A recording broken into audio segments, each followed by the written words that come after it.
I'm Katie Pavlich here with townhall.com, and I am with Herman Cain, former CEO of Godfather's Pizza and current radio show host, which we like radio, at townhall.com and Salem Communications. Good. So that's good. And we just wanted to talk to you today since you're here at CPAC, and you have a speech later today, correct? Yes, it's tomorrow. Actually. Oh, tomorrow, later tomorrow. So Friday afternoon at 4:30. Don't miss it. Make sure you tune in. So I wanted to talk to you a little bit about, obviously I've seen the video of you taking Bill Clinton to task in 1993 about how much health care is going to cost businesses. Yes. And like most politicians do, he had this elite attitude that he knows better than business owners about how much it's going to cost them for their government program to run. So if you could just comment a little bit on this attitude politicians have about how they think better than business people do, the people who run the country and provide the jobs, really, why politicians think they can do a better job. Let's go back to Bill Clinton first, and then I'll fast forward to today. Okay. Clinton's misunderstanding, which was the misunderstanding of all of the Democrats in Congress at the time who were all behind Hillary Care, was you cannot force costs on businesses. And that's what he was trying to do.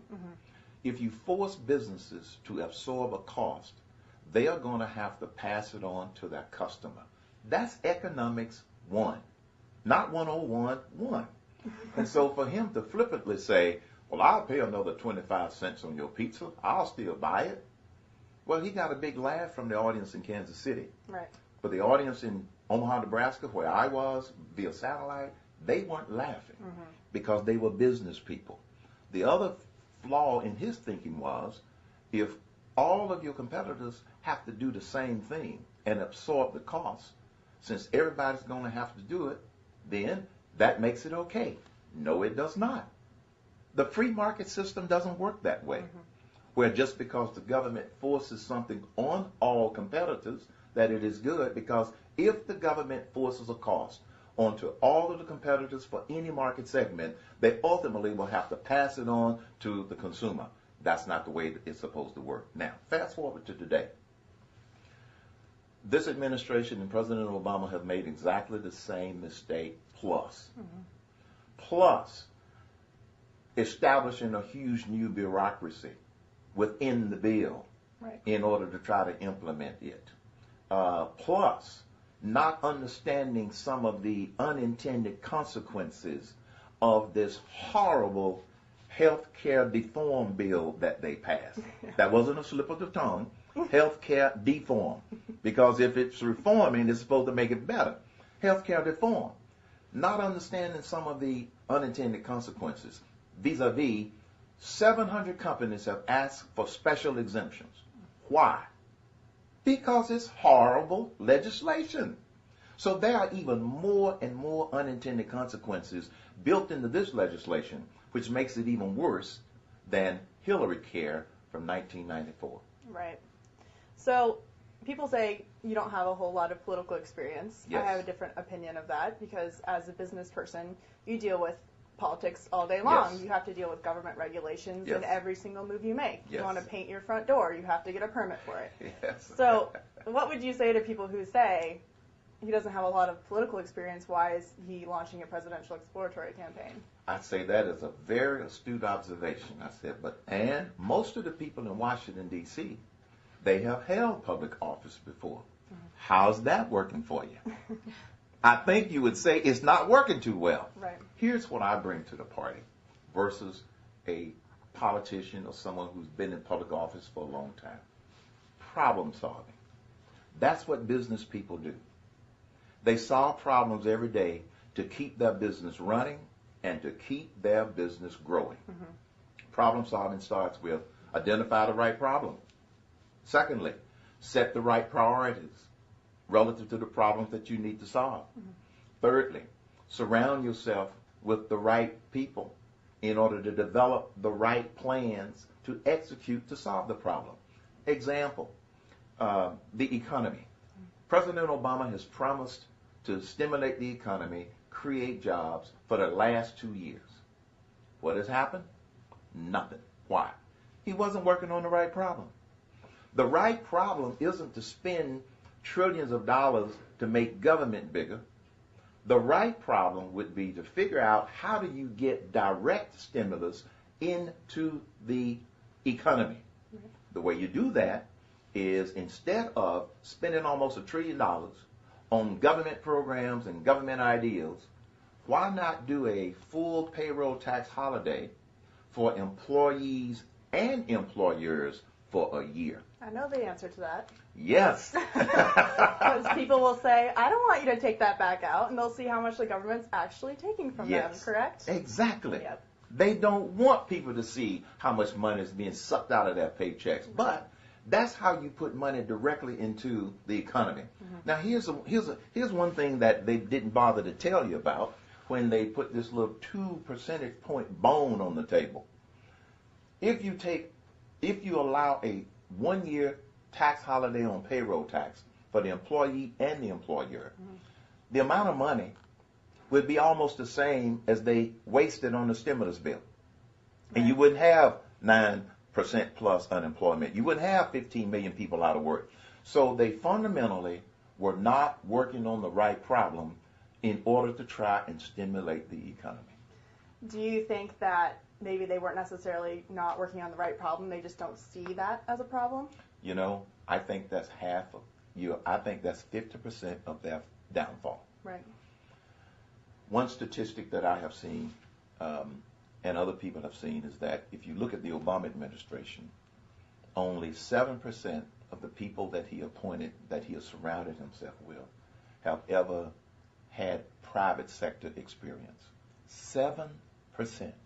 So 93% of the people have either been in politics or academia, or they were co-community organizers. But they weren't business people. Right. They weren't problem solvers.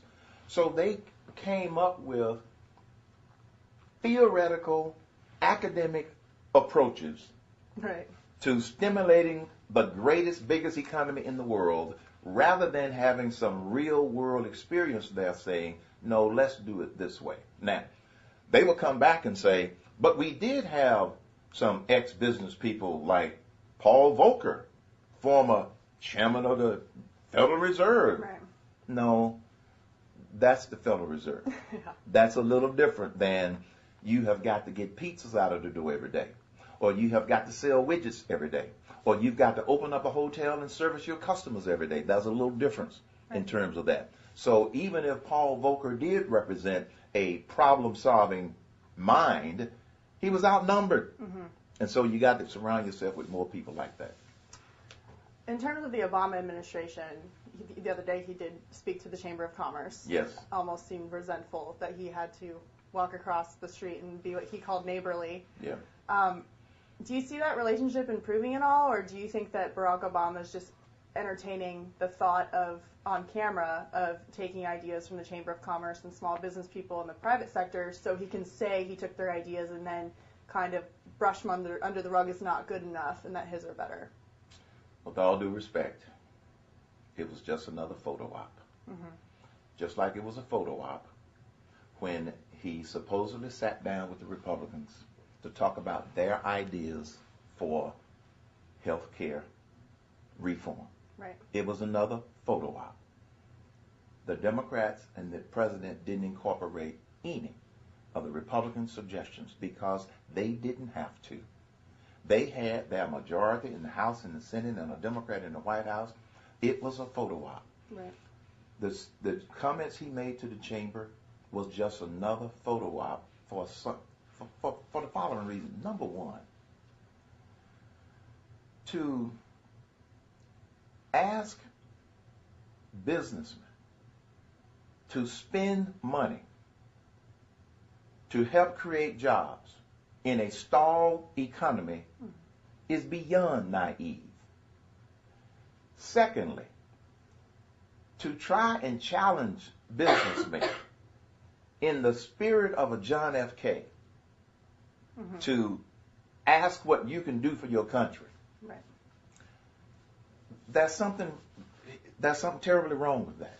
First of all, President Obama is no John F. Kennedy. There's a big difference. Number one, when Kennedy challenged people, He lowered tax rates with the help of that Congress. It wasn't all Democrats. He drastically lowered tax rates to give American businesses something to work with. Mm-hmm. And the second thing that he had that President Obama does not have, he had the trust of the American people. Right. So last week was a photo op. And here's one other thing as to why it was just a big photo op. At the same time he's appealing to this group of American businessmen, mm-hmm. his proposed 2012 budget has in it an increase in the amount that businesses would pay unemployment insurance on, from $7,000 to $15,000. He didn't mention that when he was talking to him. Right. That's like, on the one hand, I want you to go out and spend some of this cash that you all are sitting on. Mm-hmm. Then on the other hand, I'm going to raise your taxes. That's all it is. It's raising our taxes. Mm-hmm. This is why he doesn't have the trust of the American business community, and he doesn't have the trust of the American people. There have been too many broken promises, right. Too many failed policies, too many speeches where people are still saying, where's the beef? Right. Well, back to the part about broken promises. The president, before the Super Bowl, in an interview with Bill O'Reilly, said that he had not raised taxes and that he had, in fact, cut taxes. Do you think that's a blatantly dishonest statement, considering we have seen taxes being raised through the new health care bill and yes. entitlement programs, yes. and we'll see taxes, like you just explained, being raised for years and years to come to yes. pay for all of his proposed spending. With all due respect, it's getting to the point where I'm starting to almost feel embarrassed mm-hmm. for President Obama, because I really wanted him to succeed. I want all of our presidents to succeed. Mm-hmm. Here's what I think is happening. His people are telling him to say that, and he has no clue that it is factually false. Mm-hmm. I describe some of these tax increases as sneaker taxes. They are buried in bills, and they are buried in other pieces of legislation. They are buried in regulatory changes that the typical citizen may not see on the surface. Right. Sneaker taxes. And the Tax Foundation has documented many of these subtle sneaker taxes that have been passed and he has signed, along with this tax cut he keeps talking about. Gets back to this $400 per person tax cut because of something they did in the tax rate charts and this sort of thing. $400. Right. For a couple, $800. Mm-hmm. So every time he says, but I lowered people's taxes, $800 is what, on average, he's saying that he lowered people's taxes. Right. Well, it didn't exactly stimulate the economy, did it? Right. It didn't exactly bring unemployment down below 80%, did it? And it didn't exactly put 15 million people back to work. Why? Because it wasn't the right problem that they were working on.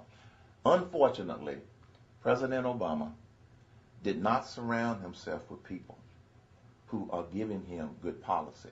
Mm-hmm. And he's basically saying what they are telling. Just keep saying, Mr. President, that I cut your taxes and I didn't raise taxes. Right.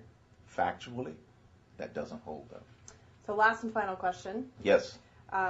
What do you think I guess not the government, because we all know government doesn't create jobs, but what do you think the government's role really is moving forward to really get the economy going again? The government's role, in order to truly get the economy going, is to get out of the way.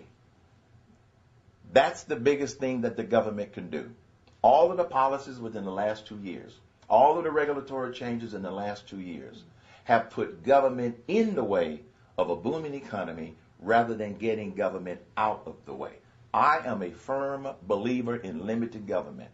I'm a firm believer in lower taxes.